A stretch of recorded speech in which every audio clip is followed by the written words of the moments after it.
बारेमा हैन त्यसपछि गएर चाहिँ सरी ओके हामी चाहिँ एसेसमेन्ट अफ मालन्युट्रिसन अन्तर्गत चाहिँ हामी चाहिँ के हिस्ट्री के सोध्नुपर्छ भन्ने कुरा सोधिसकेपछि हामी चाहिँ इक्जामिनेसन पार्टमा आयौँ होइन इक्जामिनेसन पार्टमा चाहिँ हामीले हिस्ट्रीमा सोधेको कुराहरू चाहिँ मालन्युट्रिसनको क्लूको लागि केही कुराहरू इक्जामिन गर्छौँ होइन जस्तो भिटामिन ए को डिफिसियन्सीको क्लूहरू डिहाइड्रेसनको क्लूहरू होइन त्यसपछि गएर चाहिँ एनिमियाको क्लूहरूलाई चाहिँ anaemia vitamin A deficiency malnutrition सँगसँगै उसलाई चाहिँ डिहाइड्रेसन कुनै इन्फेक्सनको क्लूहरूको लागि हामीले सर्च गर्छौँ त्यो बाहेक पनि हामीले अरू अरू त्यो बाहेक पनि हामीले अरू चाहिँ के गर्छौँ त मालन्युट्रिसन कन्फर्म गर्नको लागि हामीले चाहिँ के गर्छौँ त उसको चाहिँ हाइट वेट होइन त्यस्तो कुराहरू चाहिँ हामीले त्यस्तो हाइट वेट जस्तो प्यारामिटरहरू चाहिँ हामीले त्यो कुराको हामीले के गर्छौँ त मेजरमेन्ट गर्छौँ त्यो प्रक्रियालाई हामीले के भन्छौँ त एन्थ्रोपोमेट्री भन्छौँ सो एन्थ्रोपोमेट्री भनेको एन्थ्रोपो भनेको मान्छे मेट्री भनेको मेजरमेन्ट है मान्छेको डिफ्रेन्ट डाइमेन्सनहरू हाइट वेटहरू मेजर गर्ने प्रक्रिया हो एन्थ्रोपोमेट्री कसको लागि इम्पोर्टेन्ट छ त बच्चा ग्रोइङ चिल्ड्रेनहरूको लागि एकदमै इम्पोर्टेन्ट छ किन एन्थ्रोपोमेट्री गरेपछि बल्ल हामीलाई चाहिँ थाहा हुन्छ कि चाइल्डको न्युट्रिसन चाइल्डको ग्रोथ चाहिँ नर्मल छ कि एबनर्मल छ भन्ने कुरा हामीलाई थाहा हुन्छ त्यो भयो अनि त्यसपछि गएर चाहिँ ओके अब एन्थ्रोपोमेट्रीमा मैले अघि नै भने हामीले 5वटा कुराको मेजरमेन्ट गर्दो रहेछौँ इन एन्थ्रोपोमेट्री वी मेजर 5 थिङ के हो त हाइट हाइट वेट त्यसपछि गएर चाहिँ हेड सर्कमफ्रेन्स त्यसपछि गएर चेस्ट सर्कमफ्रेन्स र मिड अप्पर आर्म सर्कमफ्रेन्स है त चेस्ट सर्कमफ्रेन्स त्यति इम्पोर्टेन्ट छैन बाँकी 4वटा चाहिँ होइन मिड अप्पर आर्म सर्कमफ्रेन्स त्यसपछि गएर हेड सर्कमफ्रेन्स हाइट र वेट चाहिँ के छ एकदमै बढी इम्पोर्टेन्ट छ है त त्यो भयो ल अब ओके अब एन्थ्रोपोमेट्रीको ठिक छ अब लेट्स स्टार्ट विथ प्रक्रियाहरू 4वटामा सबभन्दा फर्स्टमा हामी हाइट लिन्छौँ होइन अब हाइट कसरी लिने इट्स भेरी सिम्पल होइन अब के हुन्छ 2 वर्षभन्दा कम उमेरको बच्चाहरूको चाहिँ हाइट भन्न मिल्दैन लेन्थ भन्नुपर्छ लम्बाइ भन्नुपर्छ हाइट भनेको के हो त हाइट भनेको स्ट्यान्डिङ हाइट कोही मान्छे उभिँदाखेरि आफ्नो खुट्टाले आफै टेकेर उभिँदाखेरि चाहिँ होइन उसको टाउको हाइएस्ट पोइन्ट यो असिपिटल प्रोट्रुबरेन्स भन्छ क्या जहाँ टुप्पी पलाउँछ नि यो यो यो पोइन्टसम्मको चाहिँ यो पोइन्टसम्मको उसको चाहिँ हाइट कति छ त्यो भनेको उसको स्ट्यान्डिङ हाइट भन्ने बुझ्छौँ हामीले होइन अब जेनरल अनि त्यसपछि गएर लेन्थ भनेको अब सुतेको बेलामा लाइन डाउन पोजिसनमा उसको लम्बाइ भनेको लेन्थ हो सो अब हामीले लेन्थ कसको नाप्ने हाइट कसको नाप्छौँ भन्दाखेरि चाहिँ एकदमै सानो बच्चाहरू 2 वर्षभन्दा कम उमेरको बच्चाहरू सबै के हुन्छ नउभिन पनि सक्छन् हाइट भनेको उभिएर लिने हो लेन्थ भनेको कसरी लिने हो त सुताएर फ्ल्याट पोजिसनमा फ्ल्याट सर्फेसमा सुताएर लिने हो है त सो हाइट भनेको स्ट्यान्डिङ हाइट हो लेन्थ भनेको लाइन डाउन पोजिसनको लेन्थ होइन सो हाइट चाहिँ अब सजिलो छ लिन होइन बिम हामीले चाहिँ हाइट लिने के हुन्छ एक प्रकारको त्यो के अरे त्यो डिभाइसै हुन्छ त्यसको सहायताले चाहिँ हामीले हाइट लिन सकिन्छ होइन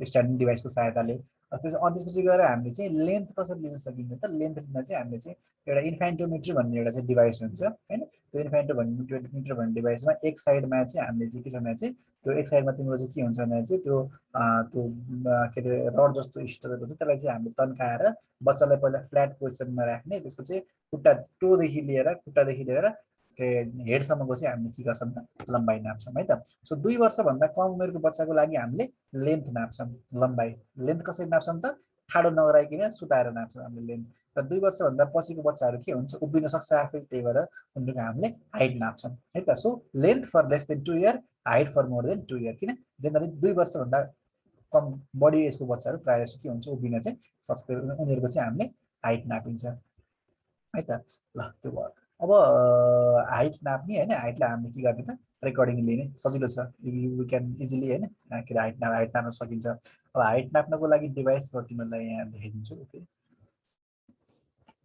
एकैछिन पठाएँ just wait for a few minutes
देखिरहेछ ल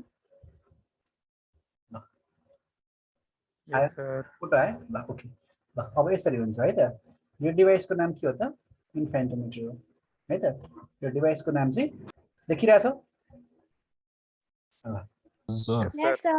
यो डिभाइसको नाम हो इन्फेन्टोमिटर है त इन्फेन्टोमिटर यो डिभाइसले चाहिँ के गर्छ त बच्चाको चाहिँ होइन 2 इयर्स भन्दा कम एजको बच्चाहरूलाई चाहिँ के गर्छ त यसको चाहिँ लेन्थ निकाल्नको लागि चाहिँ हेल्प गर्छ एक साइडको के कस्तो हुन्छ फिक्स हुन्छ टाउको राख्ने साइड कस्तो हुन्छ यो फिक्स हुन्छ यतापट्टिको साइड कस्तो हुन्छ मोबाइल हुन्छ यसलाई चाहिँ अगाडि पछाडि तान्न मिल्छ हैन सो यो भयो अब त्यसपछि गएर चाहिँ अब यो डिभाइसमा बच्चालाई फ्ल्याटली राख्ने हैन फ्ल्याटली राखेर चाहिँ हामीले चाहिँ उसको चाहिँ हाइट चाहिँ बच्चाले लिन सकिन्छ है त यो इन्फेन्टोमिटर हो बच्चालाई सुताएर उसको चाहिँ लेन्थ नाप्ने प्रक्रिया सरी हाइट हैन है लेन्थ नाप्ने प्रक्रिया डिभाइसको नाम के हो त इन्फेन्टोमिटर है त इन्फेन्टोमिटर है त यसको स्पेलिङ चाहिँ यो इन्फेन्टोमिटर स्केल भन्छ मेनली चाहिँ लेन्थ नाप्ने प्रक्रिया हो है त ल यो भयो यसमा चाहिँ स्केल हुन्छ रिडिङहरु हुन्छ एक साइडमा यो हेड इन्ड हो फिक्स हुन्छ यो चाहिँ खुट्टाको इन्ड हो यसलाई चाहिँ हामीले चाहिँ अगाडि पछाडि गर्न मिल्छ उसको हाइट हिसाबले है त यो धेरै टाइपको हुन्छ इन्फेन्टोमिटर अस्टिमा हामीले दिन सकिन्छ है त सो हामीले चाहिँ यसरी लेन्थ लिन सक्छ अर्को तरिका पनि छ अब अरू डिभाइसेस पनि हुन्छ हैन त लिने प्रक्रिया भनेको जुन देखिरहेछ नि हैन यो जुन चाहिँ फिक्स साइड छ यो फिक्स साइडमा टाउको राख्ने बच्चालाई फ्ल्याट पोजिसनमा सुताउने र यो टाउको खुट्टा चाहिँ सिधा गरेर हामीले चाहिँ उसको चाहिँ यो नाप दिने यहाँ चाहिँ उसको चाहिँ हाइट चाहिँ यहाँबाट ठ्याक्कै देखिन्छ है त उभिन नसक्ने 2 वर्षभन्दा कम एजको बच्चाहरूको लागि यो डिभाइसको नाम के रहेछ त इन्फेन्टोमिटर है त इन्फेन्टोमिटर भन्छ यसलाई यसरी भन्छ यहाँ पनि त्यही देखाएको छ है त ओके त्यसपछि गएर अब यो सानो बच्चाको लागि ठुलो बच्चाको लागि कसरी हाइट नापिन्छ तिमीलाई पहिले थाहा छ हैन त्यसलाई के भन्छ त स्ट्याडियोमिटर भन्छ के भन्दो रहेछ स्ट्याडियोमिटर भन्छ हैन सबैजनाले नापेको पनि छौ हैन यो त कुनै नौलो कुरा भएन यो त कुनै नौलो कुरा भएन हैन यसलाई के भन्छ त स्ट्याडियोमिटर भन्छ है त उभिन सक्ने बच्चाहरूको चाहिँ हाइट लिने के त प्रक्रिया हो है त देखिरहेछौ नि हैन यसलाई तलमाथि सार्न मिल्छ सो हाइट लिन मिल्छ है दिस इज द स्ट्याडियोमिटर अब यो पनि लिने तरिका हुन्छ हैन यसको टेक्निक कस्तो हो त यो बच्चालाई यसको चाहिँ यो बच्चालाई यो वालको साइडमा फ्ल्याट तरिकाले उभिन भन्नु पर्यो हैन अनि यो टाउको पहाडीपट्टिको भाग 80 पट यो सोल्जर ब्लेड र बटक यो तीनटा पार्टले वाललाई छोएको हुनु पर्यो है त अगाडि झुके पनि रङ रिडिङ आउँछ पहाडी झुके पनि रङ रिडिङ आउँछ पहाडी त झुक्न मिल्दैन सो अगाडि झुके भने के हुन्छ रिडिङ रङ आउँछ सो यो टाउको पहाडीपट्टिको भाग यानि कि 80 पट र 80 पट भन्छ 80 पट एरिया भन्छ यो सोल्जर ब्लेड भयो यहाँ सोल्जर हुन्छ र यो बटक यो तीनटा पार्टले चाहिँ यो वाललाई टच गरेको हुनुपर्छ तर बच्चाले चाहिँ कति त 180 डिग्रीको एंगलमा स्ट्रेट हेरेको हुनुपर्छ है त यसलाई फ्र्याङ्कफर्ट प्लेन भन्छ र यसले 180 डिग्रीको एंगलमा स्ट्रेट हेरेको हुनु पर्यो तीनटा पार्टले टच गर्नु पर्यो अनि बल्ल रिडिङ के आउँछ त हाइट आउँछ है त सो यसलाई हामी के भन्छौँ त यो पनि सेम तरिका हो ओके देखिरहेछौ यो हो करेक्ट हाइट मेजर गर्ने तरिका देखिरहेछौ हैन इज स्ट्यान्डिङ स्ट्रेट हैन उसको बटकले पनि टच गरेको छ उसले फेरि यो सोल्जर ब्लेडले पनि टच गरेको छ र अक्सिपटले पनि टच गरेको छ र उले के छ त स्ट्रेट लाइनमा स्ट्रेट हेरेको छ 180 डिग्रीको एंगलमा स्ट्रेट हेरेको छ यसरी चाहिँ हामीले चाहिँ हाइट मेजर गर्छौं यो डिभाइसको नाम चाहिँ स्ट्याडियोमिटर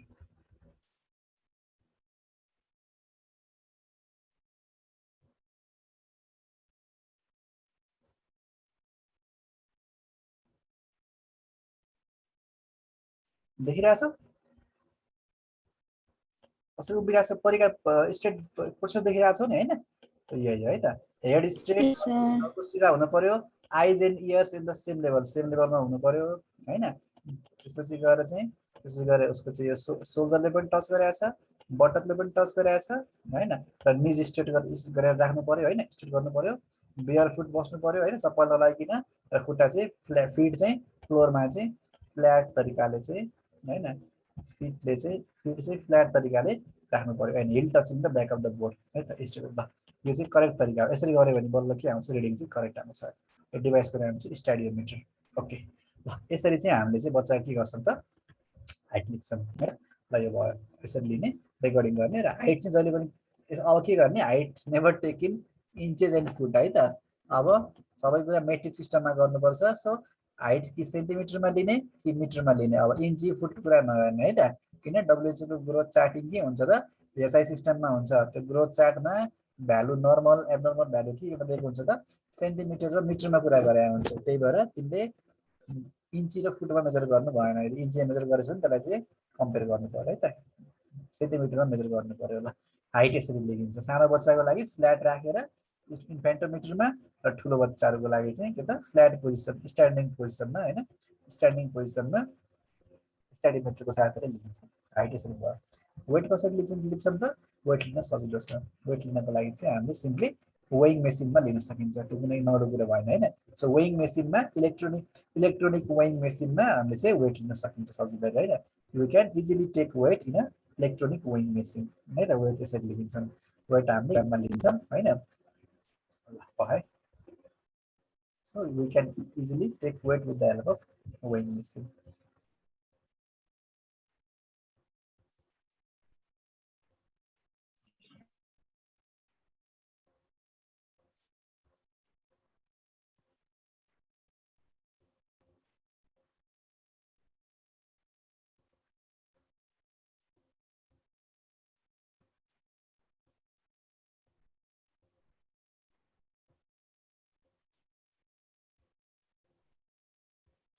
यही कुरा हो ओके ल भइहाल्यो ओके अब वेटको हामीले कुरा गऱ्यौँ हैन हाइट भयो वेट भयो त्यसपछि गएर अब थर्ड पोइन्ट के हो त थर्ड पोइन्ट चाहिँ हाम्रो चाहिँ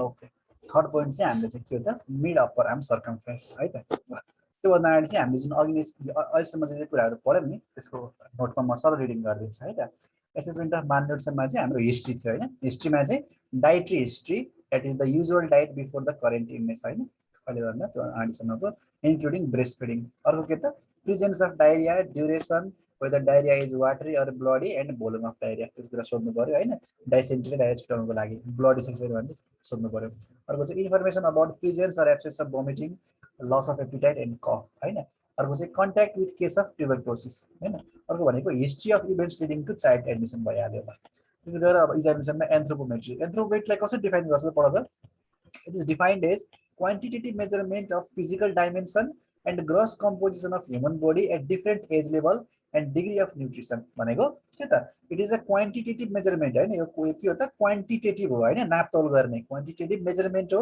of physical dimension and gross composition of human body के त यसलाई यसरी डिफाइन गरिन्छ फिजिकल डाइमेन्सन भनेको त बुझ्छौ नि डाइमेन्सन भनेको हाइट ब्रेथ वेट लेन्थ हैन वेट सबै के हो त त्यो फिजिकल डाइमेन्सनको इक्जाम्पल भयो सो फिजिकल डाइमेन्सनको चाहिँ के हो त यो चाहिँ क्वान्टिटेटिभ के हो त मेजरमेन्ट हो and gross composition of human body at different age level and different degree of nutrition भनेको बच्चाको चाहिँ विभिन्न उमेरमा डिफ्रेन्ट एजमा मान्छेको कोही पनि मान्छेको डिफ्रेन्ट एजमा र डिफ्रेन्ट स्टेज अफ न्युट्रिसनमा भनेको चाहे कहिले न्युट्रिसनमा कहिले कहिले नर्मल न्युट्रिसनमा कहिले अन्डर न्युट्रिसनमा कहिले ओभर न्युट्रिसनमा हैन त्यो डिफ्रेन्ट टाइप अफ न्युट्रिसनल स्ट्याटसमा चाहिँ हामीले चाहिँ बोडीको चाहिँ क्वान्टिटेटिभ मेजरमेन्ट गर्ने बोडीको डाइमेन्सनहरू हेर्ने कि लेन्थ ब्रेथ वेटलाई मेजर गर्ने प्रक्रिया भनेको के हो त एन्थ्रोपोमेट्री हो यसको it comprises the following parameters right हामी भर्खर कुरा गरे weighing weight is measured with the help of के त beam balance or electronic weighing scale अब सबैतिर इलेक्ट्रोनिक वेइङ स्केल हुन्छ हैन इलेक्ट्रोनिक वेइङ स्केलको सहायताले हामीले इजिली चाहिँ वेट लिन सक्छौं अनि चाहिँ एक्युरेटली भनिदिन सक्छौं डिजिटल हुन्छ चढेपछि वेट देखाइहाल्छ हैन सो वेट यसरी लिन्छौं हामीले त्यसपछि गएर अर्को के भयो त हाइट कसको लागि त for children more than 2 year 2 वर्षभन्दा बढीको एजको चिल्ड्रेनको लागि चाहिँ हाइट र अर्को के त रिकम्बेन्ट लेन्थ रिकम्बेन्ट भनेको बुझ्छौ नि रिकम्बेन्ट भनेको लाइन डाउन पोजिसन थाहा छैन भने लेख रिकम्बेन्ट भनेको आरइसियु रिकम्बेन्ट हो आरइसियुएमबिएनटी रिकम्बेन्ट भनेको line down position so line down पोजिसनको लेन्थ कसको लागि त for children less than 2 years, 2 वर्षभन्दा कम एजको बच्चालाई. It gives the picture of nutritional status of a child on a long term, and deficit, that is low height, indicates that chronic and prolonged malnutrition. अब एउटा कुरा छ के weight र हाइटको फरक के भन्दाखेरि चाहिँ वेटले चाहिँ अहिले भर्खर आज भोलिकै तत्कालकै हैन 2-4 हप्ताको 1-2 महिनाको 1-2 महिनाको चाहिँ 1-2 महिना अथवा 2-4 हप्ताको चाहिँ न्युट्रिसनल स्ट्याटसको बारेमा इन्डिकेट गर्छ. किन वेट उतिखेर चाँडै बढ्न पनि सक्छ, उतिखेर घट्न पनि सक्छ हैन. वेट चाँडै बढ्छ, चाँडै घट्छ. तर हाइट के हुन्छ, हाइट यस्तो एकदमै चाँडै बढ्ने र चाँडै घट्ने हुँदैन. सो हाइटले के गर्छ त लङ टर्ममा चाहिँ बच्चाको न्युट्रिसन राम्रो छ कि छैन भन्ने कुरा चाहिँ पत्ता लगाउनलाई हेल्प गर्छ. ध्यान देऊ है. हाइट के हुन्छ स्वाट्टै घट्दैन एकैचोटि. हाइट घट्न कम्तीमा 6 महिना 1 वर्ष दिनसम्म चाहिँ हाइट घट्न त हाइट नबढ्न भनौँ न हैन. सो हाइटको चाहिँ ग्रोथको भेलोसिटी चाहिँ घट्नको लागि अथवा हाइटको हाइट चाहिँ नबढ्नको लागि के हुन्छ त हाइट चाहिँ जस्ताको तस्तै रहनको लागि अथवा चाहिँ हाइटको इम्प्रुभमेन्ट नहुनको लागि टाइम चाहिन्छ 6 महिना 1 वर्ष हैन. सो हाइटले के गर्छ त लङ टर्म न्युट्रिसन स्ट्याटस चाहिँ बच्चाको कस्तो छ भनेर पत्ता लगाउनलाई हेल्प गर्ने भयो क्या हैन. तर वेटले के हुन्छ लङ टर्म पत्ता लगाउन हेल्प गर्दैन. जस्तो कि अब अहिले मोटो छ, पहिला दुबो भएको नि हुनसक्छ बच्चा, अहिले भर्खरै मोटा पनि हुनसक्छ. तर हाइटले चाहिँ 1 वर्ष 2 वर्ष अगाडि चाहिँ बच्चाको न्युट्रिसन स्ट्याटस कस्तो थियो उसलाई त्यो पत्ता लगाउनलाई चाहिँ हेल्प गर्छ हैन. सो लङ टर्ममा चाहिँ हाइटले इन्डिकेट गर्छ, सर्ट टर्ममा के इन्डिकेट गर्छ त वेटले इन्डिकेट गर्छ हैन. सो लो हाइट भयो भने के इन्डिकेट गर्छ त it indicates chronic and prolong malnutrition हो. उसलाई वर्षौंदेखि चाहिँ उसलाई चाहिँ न्युट्रिसन नपुगेको भएर मालन्युट्रिसन भएको भएर उसको हाइट चाहिँ बढेन भन्ने कुरा चाहिँ इन्डिकेट गर्छ है त. यो डिफरेन्स हो है त.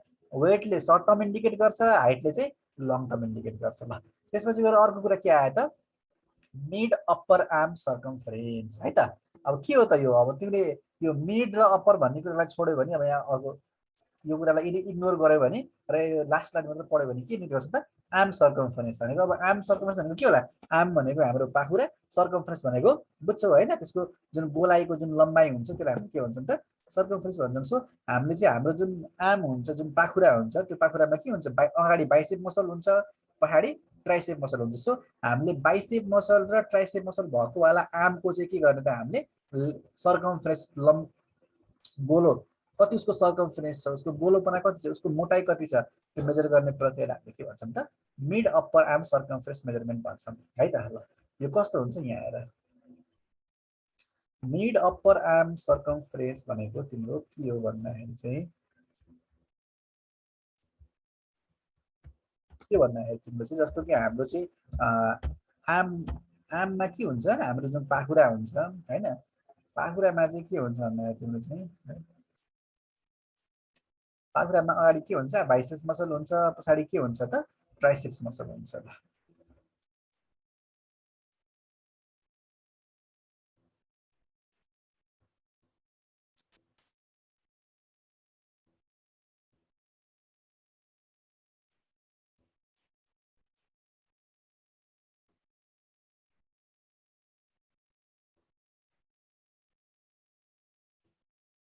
देखिरहेछौ यो फोटो देखेछ हैन, देखिरहेछौ नि तिमीहरूले. यस सर. यही हो है त मिड अप्पर आर्म. यो मिड अप्पर आर्म सर्कमफरेन्स अथवा एमयुएसी मिड अप्पर आर्म सर्कमफरेन्स हैन. यो हाम्रो जुन यो आर्म हुन्छ, आर्म भनेको कहाँ त सोल्जर जोइन्ट देखि लिएर हाम्रो एल्बो जोइन्ट सम्मको पार्टलाई हामीले आर्म भन्छौँ. आर्ममा के हुन्छ त यो आर्ममा पाखुरामा चाहिँ के हुन्छ अगाडिपट्टि बाइसेप्स मसल हुन्छ, बिचमा के हुन्छ एउटा बोन हुन्छ हैन, बिचमा एउटा बोन हुन्छ. कुन बोन हुन्छ ह्युमेरस भन्ने बोन हुन्छ, बिचमा ह्युमेरस भन्ने बोन हुन्छ, पछाडिपट्टि के हुन्छ त ट्राइसेप भन्ने मसल हुन्छ. सो यहाँ बाइसेप सँगसँगै अरू मसलहरू पनि हुन्छ, बाइसेप मसल, पछाडिपट्टि ट्राइसेप मसल, त्यसपछि गएर के त अनि हड्डी हुन्छ, ह्युमेरस भन्ने बोन हुन्छ, अनि स्किनको भन्दा तलतिर के हुन्छ फ्याट पनि हुन्छ. सो अब यो के हुन्छ भन्दाखेरि चाहिँ बच्चाको जब एज बढ्दै जान्छ यो जुन यो उसको पाखुराको मोटाइ पनि के हुन्छ त बढ्दै जान्छ र अब जन्मेको बच्चाको तुलनामा 1 वर्षको बच्चाको तुलना जन्मेको बच्चाको तुलनामा 1 वर्षको एजमा के हुन्छ त यसको यो मोटाइ पनि के हुन्छ त बढ्दै जान्छ. सो अब के हुन्छ भन्दा चाहिँ यदि बच्चाको चाहिँ यदि न्युट्रिसन एडिक्वेट छ भने बच्चालाई यदि न्युट्रिसन पुगेको छ भने उसको यो पाखुरा यानि कि आर्मको जुन मोटाइ हुन्छ नि त्यो मोटाइ पनि के हुन्छ नर्मल नै हुन्छ हैन. यानि कि यो आर्मको थिकनेस अथवा सर्कमफरेन्स पनि के हुन्छ त नर्मल हुन्छ. सर्कमफरेन्स हामीले बुझ्छौँ नि हैन, जब हामीले कुनै पनि गोलो कुराको हामी सबै नाप्छौँ नि, गोलो कुराको हामीले पेरिमिटर नाप्छौँ त्यो भनेको के हो त सर्कमफरेन्स हो हैन. सो हामीले चाहिँ यो गोलो कुराको चाहिँ पेरिमिटर यानि कि सर्कमफरेन्स नाप्ने प्रक्रिया हो यो भनेको हैन। सो बच्चाको यदि ग्रोथ र न्युट्रिसन यदि राम्रो छ, उसको वृद्धि विकास राम्रो छ भने यसको यो पाखुराको मोटाइ पनि के हुन्छ, नर्मल हुन्छ, जति हुनु पर्ने त्यति हुन्छ। त्यो भएन भने यसको यो पाखुराको बच्चा मोटाएन भने के हुन्छ, पाखुराको मोटाइ पनि के हुन्छ त, कम हुँदै जान्छ है त। अब के हुन्छ भन्दाखेरि चाहिँ यो जुन यो चाहिँ मिड अप्पर आर्म सर्कमफरेन्स भन्ने भ्यालु छ नि, हामीले कहाँ लिन्छौँ त, अब नाममै मिड छ भनेपछि हाम्रो आर्मको मिड पार्टमा, आर्मको चाहिँ पाखुराको बिचको भाग, पाखुराको बिच भाग भनेको कहाँ पर्छ होला, एउटा यहाँ पर्छ, एउटा टप पोइन्ट भनेको यो सोल्जर जोइन्ट हो, लो पोइन्ट भनेको कहाँ हो त, एल्बो जोइन्ट हो। सो यो सोल्जर जोइन्टदेखि लिएर तिम्रो एल्बो जोइन्टको बिचको मिड पोइन्टमा हामीले के गर्छौँ त, आर्मको सर्कमफरेन्स लिन्छौँ, माथि पनि होइन तल पनि होइन, ठ्याक्क मिड पोइन्टमा। र यो लिँदाखेरि कसरी लिन्छौँ त, माथिपट्टि एउटा चाहिँ के हुन्छ, एउटा तिम्रो चाहिँ यहाँ एउटा एनाटोमिकल ल्यान्डमार्क हुन्छ बोनको, त्यसलाई हामीले एक्रोमियन प्रोसेस भन्छौँ है त। अब नाम थाहा छैन भने याद गर्दा हुन्छ है त। यसलाई हामी के भन्छौँ, यहाँ एउटा के अरे यो चाहिँ स्क्यापुला भन्ने बोनको चाहिँ के हुन्छ, एक्रोमियन प्रोसेस हुन्छ है त, एक्रोमियन प्रोसेस हुन्छ। र तलपट्टि चाहिँ के हुन्छ तिम्रो चाहिँ अल्ला भन्ने बोनको के हुन्छ त, ओलिक्रानल प्रोसेस हुन्छ। दुईवटा हड्डीको नाम हो, अरू के अरू धेरै दिमाग लाउनु पर्दैन, यति बुझ। तल हड्डीको एउटा पार्ट हुन्छ, अल्ला भन्ने बोनको हड्डीको पार्ट हुन्छ, त्यसलाई हामीले ओलिक्रानल प्रोसेस भन्छौँ। माथिपट्टि चाहिँ के त, माथिपट्टि तिम्रो चाहिँ एक्रोमियन प्रोसेस भन्ने हुन्छ है त। यो दुईटा पोइन्टलाई हामीले के गर्छौँ, मेजर गर्छौँ, यहाँदेखि यहाँसम्म मेजर गर्छौँ। र सपोज 20 सेन्टिमिटर आयो, यहाँदेखि यहाँसम्मको लेन्थ कति आयो त, 20 सेन्टिमिटर आयो भने हामी ठ्याक्क अब यसको 20 को मिड पोइन्ट भनेको कति हो त, 10 हो। सो हामीले 10 सेन्टिमिटर पोइन्टमा मार्किङ गर्छौँ यहाँनिर है त। यो टेपमा मार्किङ होइन है, यो छालामा मार्किङ गर्ने यहाँनिर। जस्तो यहाँदेखि यहाँ 10 छ भने, सरी यहाँदेखि यहाँ 20 छ भने यसको मिड पोइन्ट कहाँ हुन्छ, 10 यहाँनिर हुन्छ के अरे। सो यहाँ हामीले यहाँ मार्किङ गर्छौँ, यहाँ मार्किङ गरेर यो टेप हो, मेजर गर्ने टेप हो यसको, म अहिले भन्छु। र टेपको सहायताले हामीले के गर्छौँ त, हामीले चाहिँ यसको चाहिँ मोटाइ चाहिँ नाप्छौँ होइन, मोटाइ नाप्छौँ। अब मोटाइ नाप्दाखेरि यसको भ्यालु के देखिएको छ भन्दाखेरि चाहिँ 1 वर्षदेखि 5 वर्षको बच्चाको यो जुन आर्मको जुन लम्बाइ हुन्छ, सर्कमफरेन्स हुन्छ, त्यो के हुन्छ तिम्रो चाहिँ लगभग के हुन्छ त, कन्स्ट्यान्ट रहिरहन्छ, खासै धेरै इन्क्रिज हुँदैन। सो 1 देखि 5 वर्षको बच्चाको तिम्रो यो आर्मको सर्कमफरेन्सको लेन्थ कति हुन्छ त, 16 देखि लिएर 17 सेन्टिमिटरको बिचमा हुन्छ। कसैको 16 हुन्छ, कसैको 17 हुन्छ है त, अन एभरेज है त। 16 टु अप्टिममली चाहिँ कति हुन्छ, 62 सेन्टिमिटर हुन्छ, फिक्सै रहिरहन्छ। 1 वर्षदेखि 5 वर्षको बिचको इन्टरभलमा के देखिएको छ भन्दाखेरि चाहिँ यहाँ यसको चाहिँ के हुन्छ, यसको चाहिँ यो के हुन्छ, खासै चेन्जेस हुँदो रहेछ है त। 60 टु 70 सेन्टिमिटर हुँदो रहेछ यो मिड आर्मको चाहिँ सर्कमफरेन्स होइन। सो अब त्यो भयो। सो अब त्यो भयो। अब जन्मेदेखि 1 वर्षसम्म बढ्छ, 1 वर्षदेखि 5 वर्षसम्म खासै बढ्दैन, पछि 5 वर्षपछि चाहिँ बढ्न सक्ला होइन। सो 1 टु 5 इयर्सको बिचमा चाहिँ यो सर्कमफरेन्स के हुँदो रहेछ त, कन्स्ट्यान्ट रहिरहँदो रहेछ। तिमीले चाहिँ 2 वर्षको एजमा नापे पनि, 5 वर्षको एजमा नापे पनि लगभग उस्तै हुँदो रहेछ, 16-17 सेन्टिमिटर जति हुँदो रहेछ नर्मलमा होइन। सो अब यो अब फिक्स गर्ने भएको भएर यसले के गर्छ त, एज इन्डिपेन्डेन्ट तरिकाले बच्चाको चाहिँ के छ भन्दाखेरि चाहिँ मालन्युट्रिसनलाई चाहिँ यसले एज इन्डिपेन्डेन्ट तरिकाले चाहिँ के छ त, मालन्युट्रिसनलाई डायग्नोसिस गर्नको लागि चाहिँ हेल्प गरिदिनु भयो यो तरिकाले। किन, जस्तो कोही के हुन्छ, गाउँ दुर्गम ठाउँतिर अलि आमा बुवाहरू अशिक्षित छ होइन भने के हुन्छ, एक्ज्याक्ट एज बच्चाको थाहा नहुन पनि सक्छ कि, अलि अनएजुकेटेड ठाउँहरूमा होइन। त्यो त्यस्तो कन्डिसनमा आमाले बच्चाको एज थाहा नहुन पनि सक्छ। सो हामीले चाहिँ अब बच्चाको एज थाहा नभए पनि हामीलाई यति कुरा त थाहा छ नि, 1 वर्षदेखि 5 वर्ष बिचको चाहिँ पिरियडमा चाहिँ यसको मोटाइ चाहिँ सर्कमफरेन्स चाहिँ कन्स्टेन्ट रहिरहँदो रहेछ। सो 1 वर्षदेखि लिएर 5 वर्षसम्मको जुनसुकै बच्चालाई तिमीले नाप्दाखेरि चाहिँ यदि तिम्रो चाहिँ नर्मल 60 टु 70 हुनुपर्छ, त्योभन्दा धेरै नै कम छ, 13.5 भन्दा कम छ भने त्यसले के इन्डिकेट गर्छ त, यो बच्चालाई चाहिँ पहिलेदेखि चाहिँ क्रोनिक मालन्युट्रिसन रहेछ भन्ने कुरा चाहिँ प्रमाणित गरिदिनु भयो। अब बच्चाको उमेर थाहा हुनै परेन होइन, चाहे 2 वर्ष होस् चाहे 5 वर्ष होस्, यसको 5 वर्षसम्म यसको यो फिक्सै रहिरहन्छ होइन। सो तिमीले 5 वर्षभन्दा तल 1 वर्षभन्दा माथिको सबै बच्चाहरूलाई तिमीले यसरी मेजर गर्दै गयो भने तिमीलाई चाहिँ थाहा हुन्छ होइन। सो नर्मली कति रहेछ, 16 टु 17 सेन्टिमिटर हुन्छ। र अब 60 सेन्टिमिटर नर्मल बच्चाको हो, र 13.5 भन्दा यदि कम छ, नर्मल 60 टु 70 हुनुपर्छ, 13.5 भन्दा यदि कम छ भने चाहिँ त्यसले के इन्डिकेट गर्छ, त्यसले चाहिँ यो बच्चालाई चाहिँ मालन्युट्रिसन रहेछ भन्ने कुरा चाहिँ के गर्छ त, इन्डिकेट गर्छ है त। सो 13.5 सेन्टिमिटरभन्दा बढी हुनु पर्यो। यसरी हामीले के गरिन्छ त, मिड अप्पर आर्म सर्कमफरेन्स चाहिँ नापिन्छ। त्यसको लागि केही गर्नु पर्दैन, बच्चाको यो आर्मलाई एक्सपोज गर्ने, खोल्न लगाउने होइन, त्यसपछि गएर चाहिँ यहाँ एक्रोमेन प्रोसेस नाप्ने, तलपट्टि ओलिक एनोन प्रोसेस नाप्ने र बिचमा के गर्ने त मिड पोइन्टमा एउटा मार्किङ गर्ने र ठ्याक्कै यही पोइन्टमा हामीले के गर्ने त टेप लगाएर नाप्ने।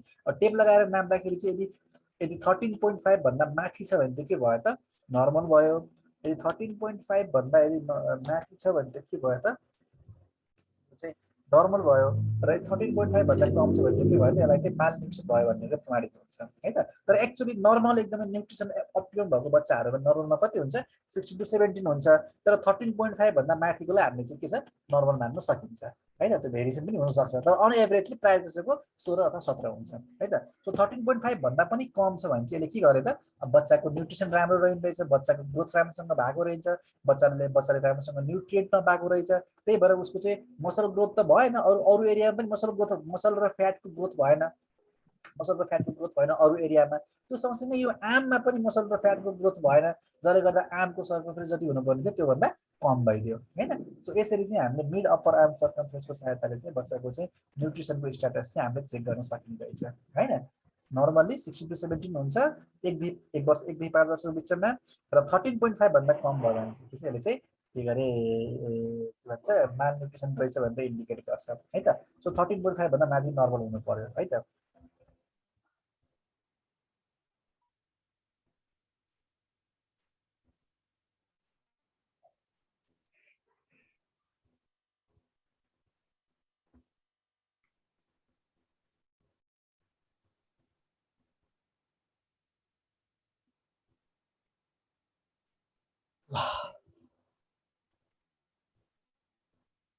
अब यो हामीले कसरी गर्न सकिन्छ भन्दाखेरि चाहिँ अब यो हामीले चाहिँ कसरी गर्न सकिन्छ भन्दाखेरि तिम्रो चाहिँ ओके। सो 13.5 भन्दा मुनि भयो भने के भयो भन्दाखेरि चाहिँ त्यो चाहिँ माल न्युट्रिसन भयो हैन। सो अब तिम्रो चाहिँ अब यो गर्ने तरिका कसरी छ भन्दाखेरि चाहिँ पहिला सुरु सोल्डर जोइन्टमा चाहिँ हामीले एक्रोमियन प्रोसेस पत्ता लगाउने, त्यसपछि गएर चाहिँ हामीले के गर्ने त तलपट्टि त्यो चाहिँ ओलिगन प्रोसेस पत्ता लगाउने, मिड पोइन्टमा मार्किङ गर्ने र त्यहीँबाट चाहिँ नाप्ने हैन। अब नाप्नको लागि हामीले कमन टेप पनि कमन इन्ची टेप पनि युज गर्न सकिन्छ, जुन चाहिँ टेलरहरूले युज गर्छ नि हैन, जुन टेलरहरूले युज गर्छ त्यो इन्ची टेप पनि युज गर्न सकिन्छ हैन। अब त्यो र त्यो सँगसँगै चाहिँ अब के हुन्छ एउटा चाहिँ स्पेसल टाइपको टेप हुन्छ, त्यसलाई हामीले साकिर स्टेप भन्छौँ है त। साकिर स्टेप भन्छौँ, यस या चाहिँ AKIR साकिर स्टेप भन्छौँ। त्यो साकिर स्टेपको फाइदा के हो त भन्दाखेरि चाहिँ त्यो साकिर स्टेपमा के हुन्छ पहिल्यै रिडिङ लगाइदिएको हुन्छ हैन, ग्रिन येल्लो र रेड भनेर 3टा रिडिङ लगाइदिएको हुन्छ, त्यही आधारमा चाहिँ क्लासिफाई गर्न सजिलो होस् भन्नको लागि हैन 3टा रिडिङ लगाइदिएको हुन्छ। त्यसपछि गएर तिम्रो चाहिँ के गरे ओके त्यो रिडिङमा के छ तिम्रो चाहिँ ग्रिन जोनमा पर्यो भने नर्मल भयो, येल्लोमा पर्यो भने कस्तो भयो बोर्डर लाइन भयो, तिम्रो चाहिँ रेडमा पर्यो भने के भयो त वेस्टेड भयो हैन। सो यही आधारमा चाहिँ यसरी चाहिँ हामीले गर्न सकिन्छ। यो टेपलाई हामीले के भन्छौँ त साकिर स्टेप पनि भन्छौँ है त। ल नोट हेर, नोटमा के हुन्छ पढ त, पहिला नोट हेरौँ त्यसपछि यसको चाहिँ प्रोसिजर हेरौँ ल है त।